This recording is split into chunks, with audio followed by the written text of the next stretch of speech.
Good evening, IL family. It's Coach Tamil here / Lady Tamil, and I want to welcome you guys back into another broadcast here with Inclination Life, where we talk about positive living via simple truths. I pray it's been a great Monday, and on tonight, our topic is going to come right out of one of my life pages, and it's entitled "Traffic." Hashtag my lane. And so I'm really going to be talking about traffic, but as I was in traffic on this Monday, I was thinking about how this corresponds to our life, how this corresponds to our walk. And as I talk to a lot of people, especially in this area where it's starting to seem like no matter what time you leave around certain hours, there's always what we call traffic. It seems like that's the biggest thing that we try to avoid. And when you talk about people, you can kind of hear the stressors in their voice. You can kind of hear the apprehension in their voice around just actually having to get into the midst of the crowds and having to deal with it and having not to be able to move at a certain pace and all of this. And so I kind of thought about this, and I thought about our walks, our journeys, our dreams, however you look at your life, whatever you paraphrase that as in life, as you walk this thing out with God. And I thought about our journey, and I thought about a lot of times how something that hinders us the biggest is what I would like to parallel as traffic on tonight. A lot of us, the things that we've been called to, the things that God has laid on our hearts to do, we are apprehensive about stepping out into places where it seems to be traffic, where it seems to be that there is a crowd, where there seems to be a number of people already walking in these areas, or perhaps the people that have walked this path before you may not have necessarily reflected what you feel like it should be. Maybe you feel like they haven't placed a great tone on whatever it is that they do, or maybe it seems like the people that have walked these lanes, you feel like maybe they have a skill set or they have something that you don't have on tonight. And so therefore you're apprehensive about getting out into this crowded place, this place where really God has called all of us to serve and to walk out in some component, but you're afraid to step out there and get out there and do the very things that it is that God has given you to do on tonight. And I won't talk about, maybe it's laziness, maybe it's excuses, because all of that could fall into the same category. But I want to encourage us on tonight that when we think about the traffic that is in our walk, when we think about the traffic that's out here in this world, I always tell people, in whatever it is that you've got to do, 9 times out of 10, it should be service to someone in some way. And there's billions of people in the world. So don't ever feel like you're getting out into a place where, it's too many people doing the same thing. Maybe in your small box, maybe in your small arena, maybe in your small circle, it may seem that way. But have you ever thought about getting out the box? Have you ever thought about getting out of your circle? Have you ever thought about getting out of your little land of people that you know and going into places into the greater hedges and highways of people that we don't have and that you can serve in, that you can still do what it is that you've got to do? So on tonight, I'm just going to use traffic as our parallel on tonight and just encourage us in our walk and our journey in your dreams. I feel like it's so many people that are sitting down on what it is that they've got on the inside of them. And one thing that I truly believe, I believe it not only because I believed it before, but I believe it because I actually live it out. When you walk in the things that God has given you, it gives you a different quality of life. It gives you a different quality of mindset. It makes you a better person, not just for you, but for everyone that you are attached to, for everyone that you touch. And so I want to encourage us in this tonight. And so I put here that when we step out into a place that we feel like is crowded, when we step out and maybe into a marketplace, into a ministerial area or whatever,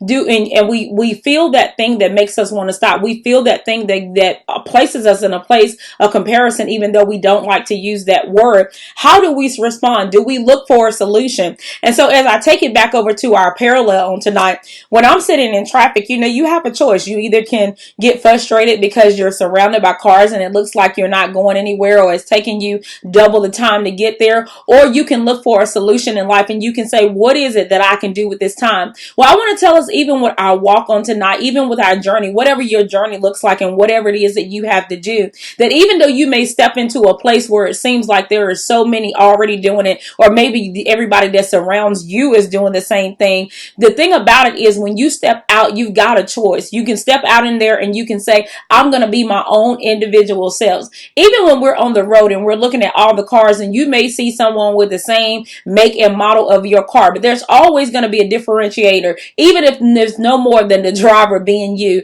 there's always going to be something that distinguishes you from the next vehicle. So you don't have to worry about stepping out into a place and feeling like there's going to be a whole lot of me, because there's something about you that is beautiful. There's something about you that is unique. There's something about you that is great. There's something about you moving down the road that is going to make a difference where God has intended it for to make a difference. And so I put here, there's things that we can do. The one of the things is, I put here what we can, what you can't and shouldn't avoid.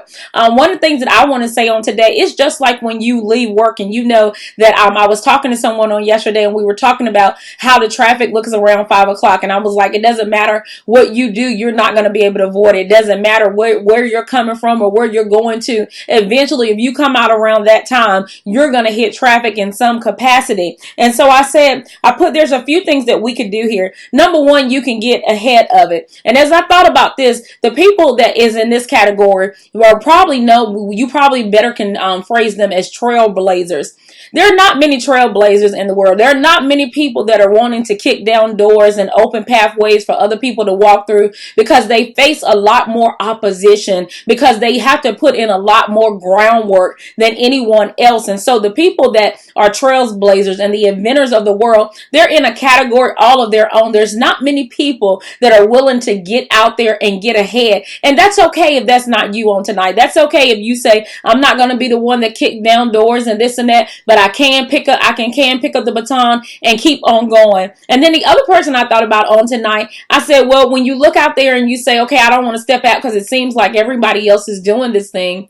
And you could be the one that just says, well, I'm just going to wait a little bit. I'm going to wait for everybody else to keep going, and I'm going to wait till it clear. And the only risk you have in this is that you halt your own process. You halt your own timing. I was listening to a message, and I believe I got to give credit to Dr. Tony Evans. It was an excerpt from something that he was talking about. And he talked about how God never changed his mind. He said the only thing that happens is we can't affect God's mind, but we can affect God's timing. And he paralleled that, of course, to a story that we're very familiar with, an account from the Bible that we're very familiar with. And we know about the journey that the children of Israel, that when they actually came out of Egypt, that they were so close to the promised land, but yet they wandered for 40 years. And so he talked about how the thing that we could affect is not necessarily what God has said over our lives, not necessarily what God has for us to do, but we can affect the timing of that. And so when you decide that I'm going to sit back and I'm not going to do it right now because of what I see out here, what I see around, by me stepping over into something that everyone else is doing, then the thing about it is you halt your process. You halt the timing. You don't halt what it is that God said for you, but you delay. You may risk delaying that process for yourself. Then on the other side of this, I said, you can't always get around the traffic. One of the things that we try to do, and I know that I try to do sometimes when I feel like, hey, I don't want to sit in this traffic. So I take detours and I'll go a different direction, and I say it's a more scenic route. But the thing about it is, no matter which way I go, I run into some type of traffic. I run into something. And so what do I want to encourage us in right here in this moment? What I want to say is, it does not matter how many detours you try to take. It doesn't matter how much you try to go around. It doesn't matter whether you try to find a path that's a little easier or a little clearer. Eventually, you're going to run into traffic. And it may not be, when we talk about traffic on tonight, it may not be just an inundated, like the area is inundated with a bunch of people doing what you do. But what I'm basically saying here, at some point, you're going to run into some opposition. At some point, you're going to run into something that's going to seem to slow you down, but it's not utterly going to stop you. And so therefore, if you decide to detour, even if you decide to take a different direction, eventually you're still going to run into the very thing that it is that you're trying to avoid. So what's the answer in this place? On tonight, I want to say that our answer should be, just get out there. If God has told you to step out there and to get out there, just get out there. Go ahead and get in it. One thing that I noticed as I was driving this morning, and the traffic was going smooth up until a point, and I was about one exit away from my turnoff. And the traffic slowed all the way down. And the thing about it was, as I was looking and I was thinking about that, I said, no matter how long it takes, I can see my exit in view. I can see my destination in view. And so even though I may be inch by inch to get there, I'm seeing that as I keep on inching closer and closer and closer, I'm getting to my destination. I'm getting to the exit ramp where God has told me that I can get off on. And so with saying that on today, sometimes in our process, sometimes as we're going on the journey, sometimes when we get out there and we hit that thing that seems to slow us down, almost bringing us to a screeching halt, the thing about it is when you can see your destination in view, that means when you can keep your eye on the vision that it is that God is giving you, it's a beautiful thing, because even though you may be slowing down to an inch by an inch by an inch, the thing about it is if your eyes is fixated on that, you know that you're still going to get there. You know that every time, with every moment, you're getting closer to your destination. And I thought about it, I said, even in the moments when we're in traffic and it just seems to stop,